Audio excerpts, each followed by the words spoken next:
Холбоо мөн металлуудын электрон байгууламжийн томьёо тэдгээрийн хатуулах чанар хайлах температуртай хэрхэн хамааралтай байгааг авч үзье. Мангар сүрэн багш нэнаа. Металлын холбоог металл цайр дээр тайлбарлая. Цайр маань үйлдэх системийн 30 дахь элемент буюу 30 электронтой. За электрон байгууламжийн томьёо нь 1s2, 2s2, 2p6, 3s2, 3p6, 4s2, 3d10 гэсэн электрон байгууламжтай. Өөрөөр хэлбэл электроны 4 давхраатай буюу 4-р давхраан дээрээ 2 электронтой байна. За энэ нь цайрын хувьд валентын электрон болж таарж байгаа. За цайрын атомууд хоорондоо харилцан үйлчилж металлын холбоог бол үүсгэсэн нь энэ зураг дээр харагдаж байна. За энэ үед түүний валентын электрон болох 4s дээрх электрон нь хялбархан сугараад металлын ион болон түүний завсар хооронд чөлөөтэй оршиж байгаа нь бол харагдаж байна. За өөрөөр хэлбэл металлын атомууд хоорондоо харилцан үйлчлэх үед валентын электронууд нь хялбархан сугарч металлын ион түүний завсар хооронд чөлөөтэй хөдлөх боломжтой электроны урсгал үүсгэж холбогддог химийн холбоог металлын холбоо гэж нэрлэх. За металлын холбоо нь хансан чанар болон чиглэл чанар байхгүй. Металлын холбоонд чөлөөт электронууд байдаг учраас ямар нэгэн гүйдэл дамжуулах боломж бол маш өндөртэй байдаг. Мөн металлын холбоогоор ихэнх металлууд холбогддог. Ердийн нөхцөлд бол мөнгөн ус шингэн төлөвтэй, за бус нь хатуу төлөвтэй металлууд байдаг. За тэгвэл металлын электрон байгууламжийн томьёоноос хамаарат тухайн металл нь хатуу байх уу, нам температур тайлдаг уу, өндөр температур тайлдаг уу гэдгийг бас баримжаалах боломжтой байдаг. Электрон байгууламж болон хатуулах чанар хайлах температурыг хэрхэн баримжаалах вэ гэдгийг авч үзье. За энэ дээр урт үеийн үйлдэх системийг үзүүлсэн байна. За S элементүүд буюу шүлтийн металл, газрын шүлтийн металлууд байна. За P элементүүд энэ байна. За энэ D элементүүд буюу металлууд, энд нь F элементүүд байрласан байна. За тэгвэл металлын атомууд нь хоорондоо металлын холбоогоор холбогдсон байвал металлуудын хатуулах чанар болон хайлах температур нь атомынхаа электрон байгууламжтай салшгүй холбоотой байдаг. За жишээлбэл металлуудын гадаад давхрааны валентын электрон нь S болон P орбитал дээр байрласан эсвэл D орбиталыг бүрэнд өөргөсөн байвал харьцангуй зөөлхөн хялбар хайлдаг металлууд байдаг. За жишээлбэл нь штэ натрийн электрон байгууламж нь 3 дугаар давхраан дээрээ 1 электронтой тийм ээ гадаад давхраанда. За тэгвэл 98 Цельсиэд хайлах нь штэ. Хөнгөн цагаан 3 дугаар үлгийн металл буюу нийтдээ 13 электронтой. За электрон байгууламжийн 3 дугаар давхраан дээрээ энэ маань 3s дээрээ 2, 3p дээрээ 1 электронтой. За тэгээд энэ нь өөрөөр хэлбэл S болон P орбитал дээр гадаад давхраан дээр электрон байрласан байна шүү дээ. Тэгэхээр харьцангуй хялбар хайлдаг буюу 660.3 Цельсид хайлдаг. За 1000 градусаас доошо температур тайлдаг металлуудыг практикт ер нь хялбар хайлдаг гэж цайрын хувьд авч үзье. Цайр маань 2 дугаар бүлгийн элемент байна тийм ээ. За энэ нь 4s дээрээ 2, 3d дээрээ 10 гэсэн электрон байгууламжтай. Өөрөөр хэлбэл D орбиталыг бүрэн 10 электрон бол дүүргэсэн байна тий.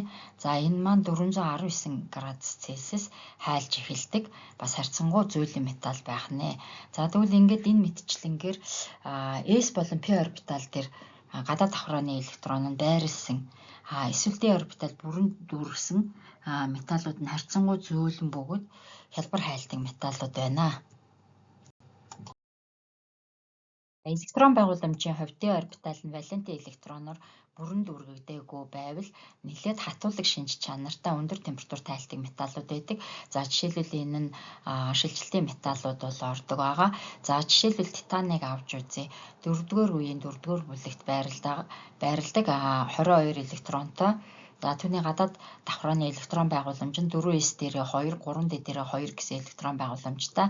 Энэ нь 1668 градуст хайлж эхэлдэг. За практикт 1500 градус Цельсиэс дээш температур тайлдаг металлыг муу хайлдаг гэж үздэг байгаа. За титаны электрон байгууламжаас харахад 3d дээрээ 2 электронтой байна тийм ээ. D орбитал ер нь дүүргэхэд 10 электрон шаардлагатай штэ. Ийм учраас титан маань харьцангуй өндөр температур тайлдаг металл болох нэ. Системийн ихэнх элементүүд нь металлууд байдаг. Энэ дээр штэ энэ үйлдэх систем дээр металлуудын бас хайлах температурыг тэмдэглэсэн байна. За жишээлбэл титан нь 1668 градус тайлна гэж байна. Ванадийн 1910, хром 1907 байна тий. За манган 1246 гэх мэтчлэнгээр хайлах температурыг тэмдэглэсэн байна. За үйлдэх систем дээр шүлтийн металлуудыг энд улаан өнгөөр тэмдэглэсэн байна. Газрын шүлтийн металлуудыг улбар шар, за шилжилтийн металлуудыг шар өнгөөр, үндсэн металлуудыг ногоон буюу эдгээр нь бол харагдчихээн. Металл болон металл биш шин чанартай хагас металл шин чанартай элементүүдийг энд цайвар номин өнгөөр тэмдэглэсэн байна. За металл тушуудыг цэнхэр, галогенууд буюу 7-гийн А бүлгийн элементүүдийг цайвар чирнэлийн ягаанаар, инертийн хийнүүдийг тод чирнэлийн ягаан өнгөөр тэмдэглэж үзүүлсэн байна. За лантаноидуудыг цайвар ногоо, актиноидуудыг тод ногоо өнгөөр тэмдэглэсэн байна. Тэгэжтэй үйлдэх системийн ихэнх элементүүд нь металл болох нь бол харагдаж байна тий. За металлуудыг ингээд хараад үзэхэд хамгийн сайн хайлдаг шүлтийн металлаар үе бол эхэлж байна. За ингээд цаашаага үе үргэлжилсээр яваад хайлах температур нь хоромын бүлэг хүртэл өсдөг. За хоромын бүлгээс цаашаага буурсаар агаад цайрын бүлэг гэхэд хайлах температур хамгийн нам болж орж ирдэг. Ийм зүй тогтол үйлдэх систем дээр ажиглагддаг. За кали 63.5 градус тайлж исэн бол кальци 842, сканди 1541, титан 1668 гэд өсөд явж байна тий. Ванадийн 1910, хром 1907 Цельсид хайлдаг байна. За хромоос цаашаа буурна гэсэн. За манган 1246 тайлж исэн бол төмөр 1538, кобальт 1495, никель 1455, зис 1084 градус, цайр 419 градус гэх мэтчлэнгээр ингээд буурж байна тий. За тэгвэл хамгийн муу хайлдаг металл маань вольфрам буюу 3422 градуст хайлдаг байгаа. Энэ тэгээд хоромын бүлэгт байрлаж штэ. За тэгтэл хамгийн сайн хайлдаг металл маань цайрын бүлэгт байдаг буюу мөнгөн ус байна. Энэ нь хасах 3883 градус Цельсид хайлдаг. За иймэрхүү зүй тогтол үйлдэх систем дээр ажиглагдаг. За энд цезигээр вольфрам маань цезигээр ихэлсэн үеинд бол оршиж байна тий. Цези 28 144 Цельс тайлж исэн бол температурууд өссөөр аваад вольфрам дээр маш өндөр буюу 3422 Цельсид тайлдаг металл байх нэ. Эдгээрээс дүгнэж хэлэхэд металлуудын хатуулагч чанар болон хайлах температур нь тэдгээрийн атомын электрон байгууламжтай салшгүй холбоотой байдгийг үзэж танилцлаа. Өөрөөр хэлбэл металлуудын гадаад давхрааны валентийн электрон нь s болон p орбитал дээр байрласан эсвэл d орбиталыг бүрэнд үүргэсэн байвал тухайн металл нь харьцангуй зөөлөн хялбар хайлдаг металлууд болохыг үзлээ. Харин d орбитал нь бүрэнд үүргэгдээгүй байвал тухайн металлууд нь муу хайлдаг, хатуу төлөвтэй, нэлээд хатуулагч чанар өндөртэй металлууд байдаг болох нэ. Сонирхсан химийн сэдвээр цахим хичээл авахыг хүсвэл 9813 3311 дугаартай хандаж болох нь.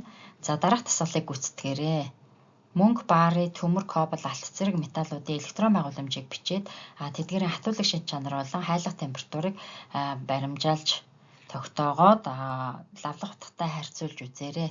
Анхаарал хандуулсанд баярлалаа.